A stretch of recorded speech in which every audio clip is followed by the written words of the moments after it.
Di video kali ini kita akan mempelajari mengenai jenis dan metode perencanaan obat di apotek. Pada prinsipnya, perencanaan obat ialah hal penting dalam kegiatan operasional apotek. Dengan perencanaan ini, kita bisa memilih jenis obat apa saja yang akan dijual, jumlahnya hingga harga yang diperlukan. Bagi pengelola maupun pemilik apotek, penting kiranya untuk mengetahui metode perencanaan obat tersebut. Perencanaan obat dibagi dalam beberapa jenis, yaitu 1. Metode epidemiologi, yaitu perencanaan yang didasarkan pada pola penyebaran suatu penyakit dan pengobatannya di masyarakat. Kedua, metode konsumsi, ialah metode kedua yang kerap digunakan. Cara kerjanya ialah berdasarkan data pengeluaran barang atau obat dalam sebuah periode. Kemudian, peredarannya ini dibedakan menjadi fast moving maupun slow moving. Ketiga, ada metode kombinasi yang merupakan gabungan dari epidemiologi maupun metode konsumsi. Intinya, pengadaan obat dibuat berdasarkan pola sebaran penyakit dan ketersediaan obat pada periode sebelumnya. Langkah pertama untuk melakukan perencanaan obat yaitu menulis buku defekta. Buku defekta ini berbentuk kolom-kolom, di mana kolom pertama berisikan nomor, kolom kedua tanggal pemesanan, kolom ketiga nama obat atau nama alat kesehatan atau nama bahan medis habis pakai, dan kolom keempat jumlah barang yang dipesan, kemudian nama PBF atau distributor. Langkah kedua yaitu penggolongan obat. Dibagi menjadi 10 golongan obat. Yang pertama adalah golongan high rate, yang kedua golongan narkotika, dan yang ketiga golongan psikotropika, keempat golongan prekursor, kelima golongan emergency kit, keenam golongan antibiotik injeksi, yang berikutnya golongan bahan medis habis pakai, golongan alat kesehatan, golongan sediaan injeksi, golongan sediaan tablet dan sirup atau suspensi, golongan sediaan tetes mata dan salep mata, dan golongan sediaan salep kulit. Untuk langkah terakhir dalam perencanaan obat yaitu membuat surat pesanan. Dengan mengelompokkan obat-obat berdasarkan surat pesanan masing-masing menjadi 5 jenis yaitu surat pesanan narkotika, surat pesanan psikotropika, surat pesanan prekursor, surat pesanan obat biasa, dan yang kelima yaitu surat pesanan alat kesehatan dan bahan medis habis pakai. Untuk langkah yang terakhir yaitu surat pesanan dikirimkan ke pedagang besar farmasi melalui sales atau bisa melalui telepon. Assalamualaikum warahmatullahi wabarakatuh. Kembali lagi dengan video yang membahas mengenai mata kuliah farmasi rumah sakit. Untuk video kali ini, kita akan melanjutkan dari video sebelumnya. Setelah perencanaan obat, membuat surat pesanan, dan mengirimkan surat pesanan ke pedagang obat farmasi, langkah selanjutnya yaitu pengadaan obat. Apa itu pengadaan obat? Pengadaan merupakan proses penyediaan obat yang dibutuhkan di rumah sakit dan unit pelayanan kesehatan lainnya yang diperoleh dari pemasok eksternal melalui pembelian dari distributor atau pedagang besar farmasi. Proses dari pengadaan obat ini dilakukan ketika barang yang dipesan sudah datang, di mana seorang farmasi harus mengecek kondisi barang atau obat yang dipesan dan menulis ke buku list barang. Terdiri dari yang pertama nomor, kedua nama barang yang datang, ketiga nomor faktur dari PBF, keempat kuantum atau banyaknya barang, kelima kolom keterangan ini dicentang jika sesuai jumlah, expire date, nomor batch, dan yang keenam kolom tanda tangan petugas. Untuk buku penerimaan barang tidak jauh berbeda dengan buku checklist barang, hanya saja terdapat kolom penggolongan jenis obat. Ketika barang yang dipesan sudah sesuai dengan faktur, langkah selanjutnya yaitu mengisi kartu stok. Kartu stok ini berfungsi untuk pencatatan mutasi obat, mulai dari penerimaan, pengeluaran, hilang, rusak, dan kadaluarsa. Satu lembar kartu stok hanya untuk satu macam obat atau barang. Beralih ke obat narkotika dan psikotropika. Jika ada barang datang, jangan lupa untuk menuliskannya ke dalam buku khusus narkotika dan psikotropika, yang gunanya pada kemudian hari sebagai alat bantu pelaporan narkotika dan psikotropika. Buku pencatatan narkotika dan psikotropika ini berbentuk kolom yang berisi 1 nomor, 2 nama obat, 3 nama PBF dan nomor faktur. Pada kolom pemasukan terdapat 1 tanggal masuk obat, 2 jumlah obat yang masuk. Kolom pengeluaran ada 1 nomor resep, 2 nomor dokter, 3 nama pasien, 4 alamat pasien, dan 5 pemakaian. Kolom terakhir berupa sisa jumlah obat. Assalamualaikum warahmatullahi wabarakatuh. Hai teman-teman, video kali ini akan membahas mengenai penyimpanan obat yang baik dan benar. Apa itu penyimpanan obat? Penyimpanan adalah suatu kegiatan menyimpan dan memelihara dengan cara menempatkan obat dan perbekalan kesehatan yang diterima pada tempat yang dinilai aman dari pencurian serta gangguan fisik yang dapat merusak mutu obat dan perbekalan kesehatan. Metode apa saja yang dilakukan untuk menyimpan obat? Yang pertama, FIFO dan FEFO. FIFO, first in first out, yang artinya barang yang datang terlebih dahulu dikeluarkan pertama. Biasanya penyimpanan obat dengan menggunakan sistem FIFO ini digunakan untuk menyimpan obat tanpa memperhatikan tanggal kadaluarsa. FEFO, first expire first out, yang artinya barang yang lebih dahulu kadaluarsa dikeluarkan terlebih dahulu. Menempatkan obat dengan tanggal kadaluarsa lebih pendek di depan obat yang tanggal kadaluarsanya lebih lama. Bila obat mempunyai tanggal kadaluarsa sama, obat yang baru diterima ditempatkan di belakang obat yang sudah berada di atas rak. 2. Berdasarkan abjad. Penyimpanan metode ini bertujuan untuk mempermudah pengambilan obat dan juga harus sesuai dengan bentuk sediaan. 3. Berdasarkan generik dan non-generik. Obat generik dan non-generik dipisahkan dan disusun berdasarkan abjad dan berdasarkan bentuk sediaan.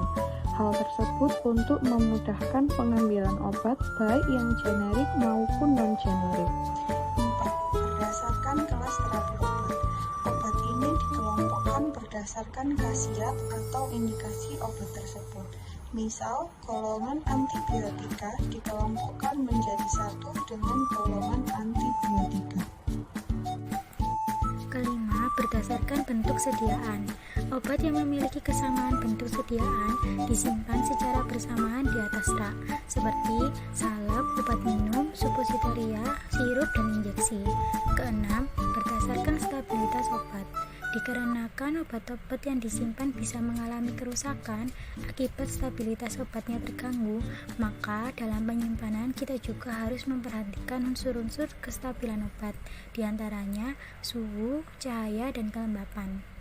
Ketujuh, berdasarkan undang-undang, obat-obat yang termasuk dalam golongan psikotropika dan narkotika harus disusun dan disimpan secara terpisah dengan obat-obat yang lain, dikarenakan ada pelaporan khusus yang harus kita serahkan ke Dinas Kesehatan setiap bulannya. Obat narkotika disimpan dalam lemari narkotika yang terbuat dari kayu dengan ukuran 40 x 80 x 120 cm.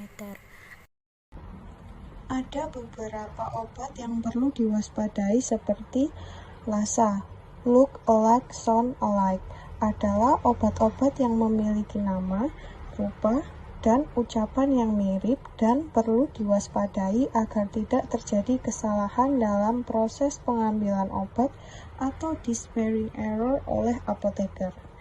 Penyimpanan obat LASA sesekali menimbulkan medikator error dan menyebabkan dampak yang serius terhadap pasien jika terjadi kesalahan dalam penggunaannya.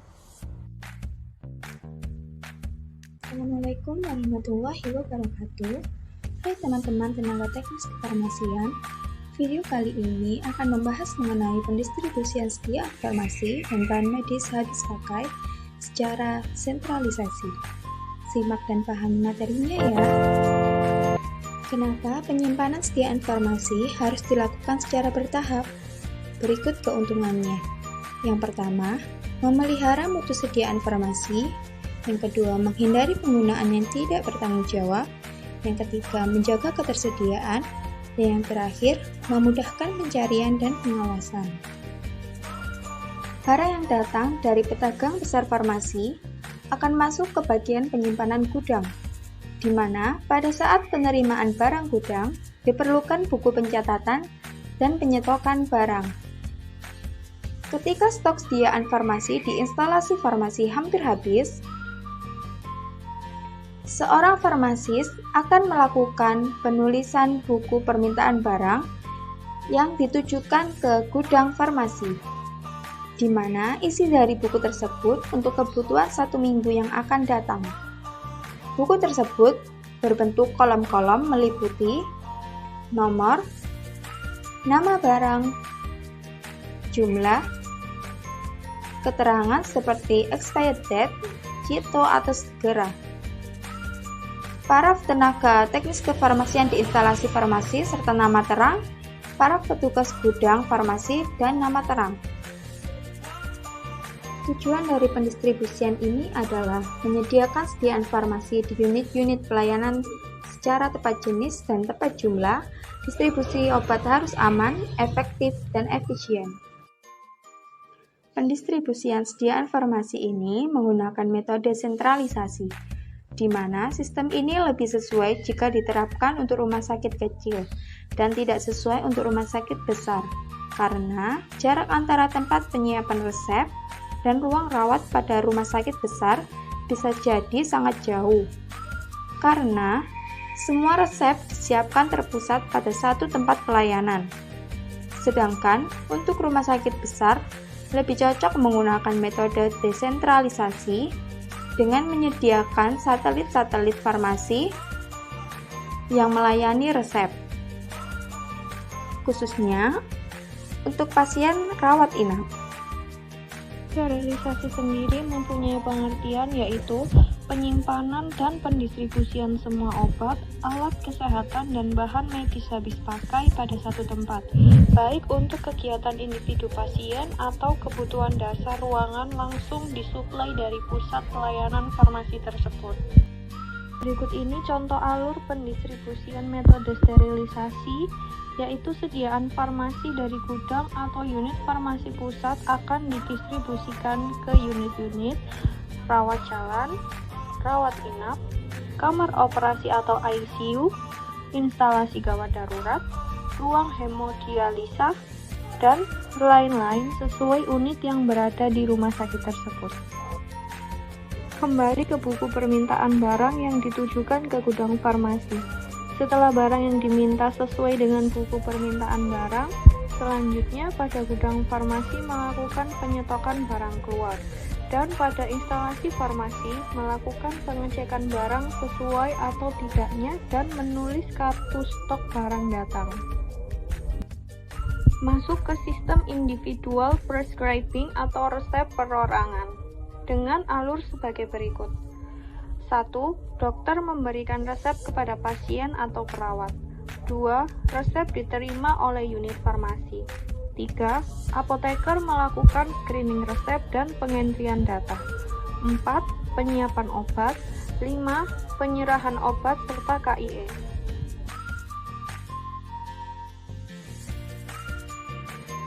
Pada sistem distribusi obat One Daily Dose Dispensing atau ODD, kurang lebih sama seperti individual prescribing, hanya saja pada ODD diberikan untuk pemakaian 1 hari. Untuk pasien rawat inap, pasien diobservasi untuk menentukan diagnosa, dan pasien IGD masuk ke rawat inap. Assalamualaikum warahmatullahi wabarakatuh. Melanjutkan dari video sebelumnya, kali ini akan membahas distribusi desentralisasi. Bagaimana alur distribusi desentralisasi? Mari simak penjelasan berikut. Alur distribusi desentralisasi. Gudang farmasi pusat akan didistribusikan ke 1. Depo rawat jalan, 2. Depo rawat inap, 3. Depo kamar operasi atau ICU, 4. Depo instalasi gawat darurat. Sistem peresepan UDD, sistem dosis unit adalah sistem distribusi sedia informasi, alat kesehatan, dan bahan medis habis pakai untuk pasien rawat inap berdasarkan resep perorangan, namun disiapkan dalam unit dosis tunggal atau dosis ganda untuk penggunaan 1 kali dosis per pasien. Pada sistem ini, obat didispensing dalam bentuk siap konsumsi dan umumnya disiapkan tidak lebih dari 24 jam persediaan dosis. Pelayanan dapat dilakukan secara sentralisasi atau desentralisasi, serta kombinasi. Sistem distribusi unit dose dispensing atau UDD sangat dianjurkan untuk pasien rawat inap karena penelitian menunjukkan bahwa sistem UDD memiliki tingkat kesalahan pemberian obat jauh lebih rendah dibanding sistem floor stock atau resep perorangan. Untuk alur peresepan UDD, yang pertama resep dari dokter akan diserahkan ke pasien atau ke TTK, kemudian TTK menerima resep tersebut dan melakukan pengentrian data, penyiapan obat, penyerahan obat dan KIE dilakukan oleh perawat atau dilakukan langsung kepada pasien. Penandaan etiket dibedakan dari warna, misalnya yaitu obat oral yang dikonsumsi pada pagi hari akan berwarna putih, kemudian siang hari berwarna merah, malam hari berwarna biru, sedangkan untuk obat injeksi atau obat untuk pemakaian luar dengan etiket dasar berwarna biru seperti biasanya dengan penandaan putih untuk pagi hari, merah siang hari, dan biru malam hari. Penandaan ini dibedakan dengan tujuan agar tidak terjadi kesalahan pada saat penyerahan obat ke pasien. Peresepan IGD. Resep ditulis dokter IGD. Diterima petugas depo farmasi IGD. Screening resep, pengentrian data, obat disiapkan. Konfirmasi harga pada pasien. Melakukan pembayaran dengan membawa faktur 3 rangkap. Menyerahkan faktur yang sudah dicap lunas. Melakukan pengecekan antara faktur resep, obat, dan etiket. KIE obat. Keterangan. 3 faktur yang dimaksud adalah lembar kuning untuk kasir IGD, lembar pink dan putih diserahkan ke depo IGD, lembar putih dikembalikan ke pasien, lembar pink untuk arsip depo IGD. Sistem persediaan lengkap di ruangan atau floor stock. Untuk persediaan di ruangan rawat disiapkan dan dikelola oleh instalasi farmasi. Yang disimpan di ruangan rawat harus dalam jenis dan jumlah yang sangat dibutuhkan. Dalam kondisi sementara, di mana tidak ada petugas farmasi yang mengelola atau di atas jam kerja, maka pendistribusiannya didelegasikan kepada penanggung jawab ruangan. Setiap hari dilakukan serah terima kembali pengelolaan obat floor stock kepada petugas farmasi dari penanggung jawab ruangan. Apoteker harus menyediakan informasi, peringatan, dan kemungkinan interaksi obat pada setiap jenis obat yang disediakan di floor stock. Keuntungan sistem floor stock adalah obat yang dibutuhkan cepat tersedia, meniadakan obat yang retur, pasien tidak harus membayar obat yang lebih, tidak perlu tenaga kerja yang banyak. Untuk kelemahannya sendiri yaitu ada 2. Yang pertama, persediaan obat yang di ruangan harus tersedia banyak. Yang kedua, kemungkinan kehilangan dan kerusakan obat lebih besar. Pengendalian floor stock yang harus dilakukan. 1. Buku catatan, daftar obat. 2. Kartu stok. 3. Buku bantu pencatatan penggunaan obat. 4. Prosedur penggunaan obat floor stock. 5. Sistem komputerisasi. 6. Supervisi rutin. 7. Laporan hasil supervisi. berjumpa lagi di video berikutnya. Terima kasih. Wassalamualaikum warahmatullahi wabarakatuh.